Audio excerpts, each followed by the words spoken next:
JP, he's been twice to this facility and he has identified two entrances and a shaft in the middle, which is used for these anti-gravity spacecraft.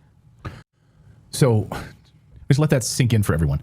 This massive facility in Huntsville has this anti-gravity technology where that middle shaft, where these craft, and there are so many eyewitness accounts. What it do throughout is DOA niggas back with another episode of Putting It Together. Today we gonna talk about Huntsville, Redstone Arsenal, and that new Space Force getting located at the Huntsville Redstone Arsenal. Y'all might have heard that announcement through President Trump that he was gonna move that Space Force headquarters to Huntsville, right in the Redstone Arsenal, which is on the Huntsville Decatur. Pretty much part of it's in Huntsville, part of it's in Decatur, and it's in the Wheeler Wildlife Refuge. Me, myself, actually lives pretty much in the Wheeler Wildlife Refuge as well, but I live in a city outside of Decatur, Huntsville, small city. So, yeah, this was good news for me, majority, because not only do I own a house in this area, my family owns some property in Decatur by the waterfront. So I'm feeling like, shoot, this gonna make the property value shoot up. You know what I'm saying? So I was happy that he ended up getting it placed here pretty much. You know, if y'all familiar with or been following this whole little ordeal, Trump tried to get it put here in his first term, but then Joe Biden, I think, wanted to move it to Colorado. So it was like a fight between us and Colorado to get it. But I'm glad it landed here. Before I get into it, though, we're going to look at some of the reasons why a lot of people feel like it landed here in the Redstone Arsenal. For those of you that's not familiar with Huntsville, it is like a hub for NASA.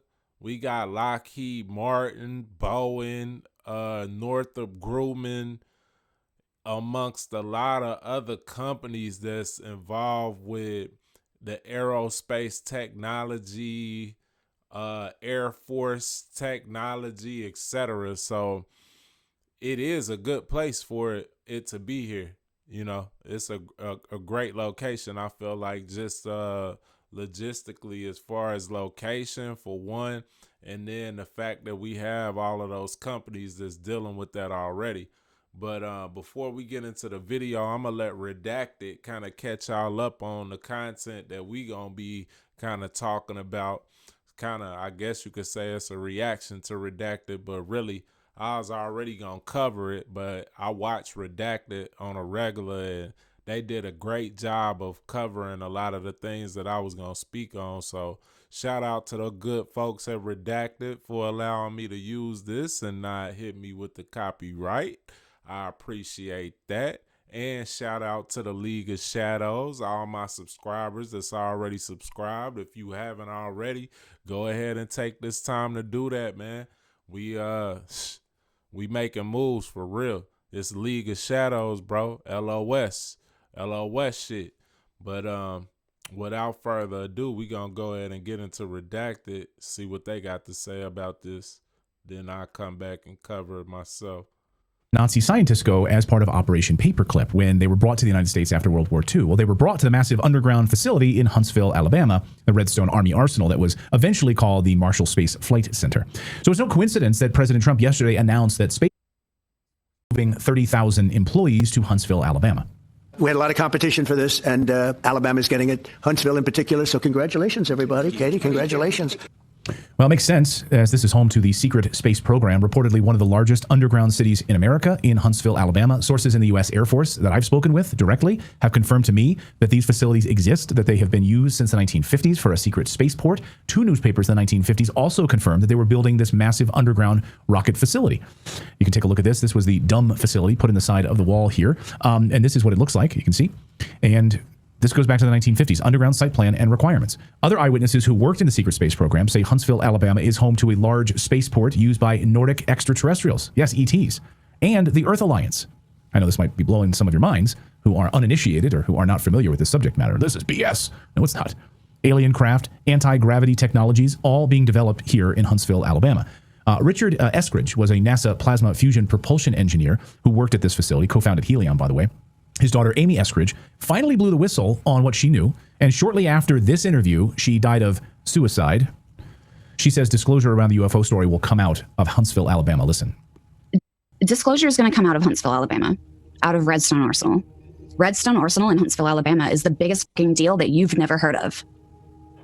It's the biggest fucking deal that you have never heard of. Because the fact is that we have deep and wide, extensive credibility that no one knows about because you're not supposed to know about it. Because it's in Alabama, it's obscure. You're not supposed to know about it. That's the point. People don't know what Huntsville is. Amy, you don't know what Huntsville is? Is that what you're saying? People don't know what Huntsville is. Huntsville is the biggest fucking deal on the planet that you have never heard of. Now, like, Huntsville is the Silicon Valley of government national security technology and intelligence community technology and aerospace technology. Huntsville is like the hub. Like, we are number 3 on the first strike launch list. If first strike happens, 3 targets, Huntsville will be one of them. Alabama. This is Alabama, dude, in the deep south. We're in the top 3 first strike. We're in the top 3 first strike because you haven't heard of us. That's why. It's on purpose. I started the Institute for one reason. The Institute. I started it as a public-facing persona to disclose anti-gravity technology through, because I told Mark this. If you stick your neck out in public, at least someone notices if your head gets chopped off. If you stick your neck out in private, fuck you. They will bury you. They will burn down your house while you're sleeping in your bed, and it won't even make the news. Before we continue, man, I just wanted to touch on a couple points. Yeah, like I said, I live very close. I live about probably 20 minutes away from Redstone Arsenal, so I see a lot of military movement. I mean, a lot of military crafts. You'll see pretty much everything outside of maybe some of these anti-gravity, these U.S. military created UFOs. You might even catch them for real. You might even see them in flight. From where I am, but I see all that, everything the Air Force has to offer, man. I see it flying over my house. That's number one. So a lot of people would not think that that's happening in North Alabama. They wouldn't think that, you know, we've got that type of hub here in the Huntsville area. But let me tell you, man, Redstone Arsenal, man, they got everything. And I know NORAD is in Colorado, the North American, I don't know, defense, whatever NORAD stands for. Don't misquote me, Lord, let me get it twisted. But I know NORAD's got a lot of weaponry and military crafts and things out there, but I would say that Redstone's second to none as far as that goes. And also, as he just told you, this girl got killed. Her dad, I guess, was a scientist for the Air Force, military, whatever. Well, my uncle was also a scientist for NASA, Dr. Von L. Burton. And it's a kind of a long story why I didn't really ever get to meet him, but I did get to speak with him a few times. Actually, it's like my dad's older brother, but they have the same dad but different moms. So my dad had never met his father for a long time. When he met his father was on his deathbed. Well, his brothers actually lived like a street over from where he lived, but he used to hang out with his brothers, but didn't know that they were actually related because, you know, how shit go back in the day. When people had children out of wedlock, they was so ashamed of it, they wouldn't fully disclose, you know, all the information. So nobody ever really told him who his dad was until his dad was dying. And then he figured out that some of these guys that he hung out with in his neighborhood was actually his brothers. Well, this one, Dr. Von L. Burton, he didn't really have contact with. Two of the other brothers he was a little bit tighter with. But when I moved here to Huntsville, he kind of urged me to get in contact with him. He wanted me to reach out to him, I guess maybe because it was kind of awkward for my dad. So I did reach out to him, and I got to speak with him a few times. Well, I've been on this League of Shadows shit for, I mean, a decade plus, really over a decade. And a lot of y'all probably won't believe it, but man, I'm on the radar for real, like on the watch list for real. And once I got in contact with my uncle, he was a prominent scientist for NASA. And he explained to me what he did was he was commissioned to go around and test all of the missiles that the U.S. Army had developed. So he somehow, I don't know exactly what he did, but he tested all of them, I guess, for like how they were going to fly, range, and maybe he was some type of quality control for the missiles. But he told me he's been to pretty much everywhere we hold missiles my uncle had been. And he won 21 awards from NASA. So this ain't no, you know, this ain't no regular employee. The bro was cold with his shit. Background in engineering, all of that. I actually got a background in engineering myself, and I was kind of eager to meet up with him. I mean, just aside from the fact of that being my uncle and I never had got to meet him, now I was like, what, maybe 37 at the time when I finally got in contact with him, but I didn't get to meet him. Fortunately, my dad did, but it was like shortly after I got in contact with him, he passed away. So I never really got to sit down with him and grill him on some of the stuff that they gonna talk about, but that was just a little tidbit of information I was giving you. Like, there is a connection between me, my uncle, my family, and this Redstone Arsenal, NASA, etc. But we'll get back into the video. People in the chat are saying, how did she find out where her dad worked there? That's how. Journalist Michael Schellenberger also entered this information into the congressional testimony record, by the way. She's not just some nut job out there. Congressional record that researchers found that Amy didn't kill herself, that in fact she was targeted with directed energy weapons by a private aerospace company and murdered for telling the truth about Huntsville. Needless to say, there's a lot of stuff happening in Huntsville, by the way. Talk to anyone in Huntsville about this and they will tell you that, oh yes, the rumors are 100% true if they're honest with you. Dr. Michael Sala, who writes at exopolitics.org, he's written multiple books on this. His sources on this, who've actually worked or have worked next to individuals who've worked in Huntsville, Alabama. Pretty remarkable information. And Dr. Sala and I have been texting about this story over the past 48 hours, and it's stunning. So just first at a high level, Doc, great to have you back on the show. Were you surprised at all that Trump made this announcement about Huntsville? Well, not really, because during his first administration, he already had decided that Huntsville was the preferred location for U.S. Space Command. I mean, Space Force actually is headquartered at the Pentagon. So it's relocating Space Command, which is one of the 11 U.S. combined combatants from Peterson Space Force Base to Huntsville. And so the Biden administration reversed that decision. And now that Trump is back, he has reversed it once again. And I think this kind of like strange battle over the location for Space Command really does reflect this battle between different factions that we've been talking about previously, between this kind of white hat positive faction working with the Trump administration to get the truth out about some of these secretive programs, and those that are part of the deep state wanting to kind of close it all down. So keeping it all in Colorado would have been a way of maintaining the secrecy as to what Space Command is doing.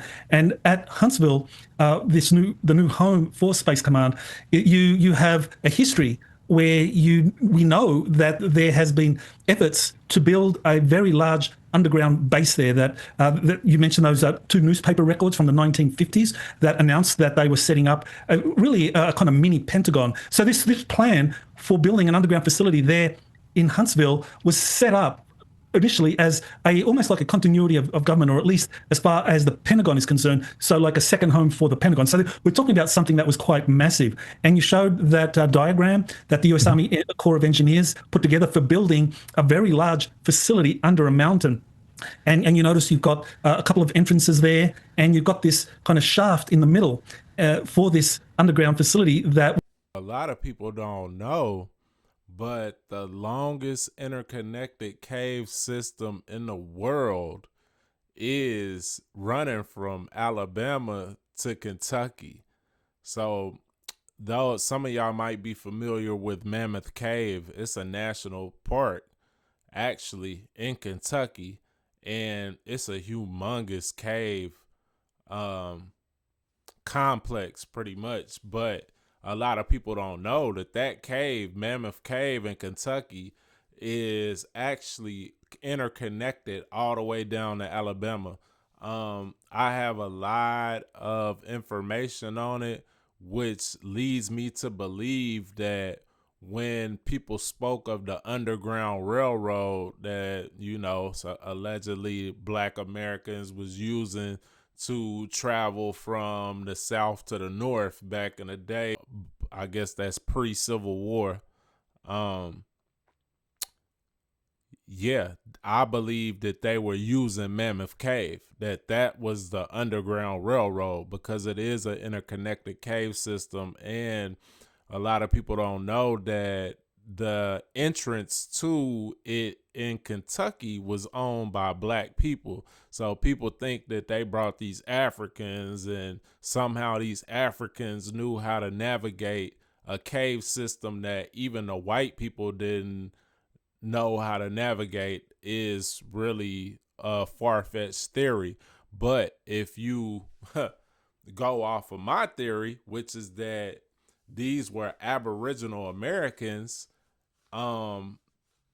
they've been here long before the Europeans got here, and they knew how to navigate these caves because they used them. We used them for a lot. Like there's salt mines down there, etc. A lot of stuff down there, and they've uncovered mummies from down there and a lot of things that they're not gonna tell you.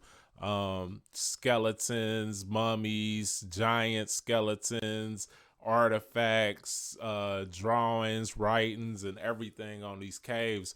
But a lot of people don't know that cave system is interconnected and it goes all the way to Alabama. So my theory is that they probably use some of the caves that are in North Alabama naturally. They probably use some of these structures to I guess, if nothing else, to add on to this underground Pentagon that they allegedly have in Huntsville. So, yeah, we'll get back into it, though. I just wanted to put that in there. Would be built under a mountain. So based on what I was told by someone who still maintains his anonymity, he just goes by the pseudonym JP. He's been twice to this facility, and he has identified 2 entrances and a shaft in the middle, which is used for these anti-gravity spacecraft. So just let that sink in for everyone. This massive facility in Huntsville has this anti-gravity technology where that middle shaft, where these craft, and there are so many eyewitness accounts throughout Huntsville, throughout that area. The locals know it. They see it. So what are we talking about? Like, how large are these craft? And this is using reverse engineered technology from like extraterrestrial craft for the creation of anti-gravity technology that we have in our possession, and the government knows about it?